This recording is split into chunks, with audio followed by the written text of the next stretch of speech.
সাফ অনূর্ধ্ব-19 চ্যাম্পিয়নশিপের ফাইনালে আজ নেপালের মুখোমুখি হয় বাংলাদেশ।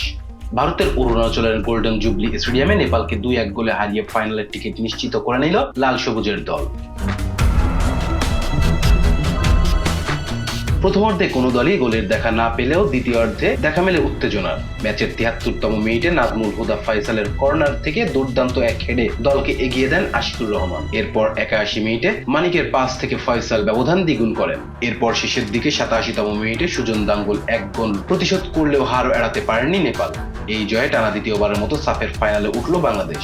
আগের ১৮ ফাইনালে নেপালকে ৪-১ গোলে হারিয়ে চ্যাম্পিয়ন্স হয়েছিল তারা। এবার সেই শিরোপা ধরে রাখার মিশনে আরেকটি ধাপ বাকি। গ্রুপ পর্বে মালদ্বীপের বিপক্ষে ২-২ গোলে ড্র এবং ভুটানকে ৩-০ গোলে উড়িয়ে এই গ্রুপ চ্যাম্পিয়নেই সেমিফাইনালে পৌঁছেছিল বাংলাদেশ। অন্যদিকে বি গ্রুপ চ্যাম্পিয়ন ভারত খেলবে দ্বিতীয় সেমিফাইনালে। তাদের প্রতিপক্ষ এ গ্রুপ রানার্স আপ মালদ্বীপ। ফাইনাল ম্যাচটি অনুষ্ঠিত হবে আগামী ১৯ মে একই ভেন্যুতে। এখন বাংলাদেশের সামনে সুযোগ টানা দ্বিতীয়বারের মতো দক্ষিণ এশিয়ার শ্রেষ্ঠত্ব ধরে রাখা। Rezwan Islam, B Sports. Please subscribe our channel to get more information about Cricket World.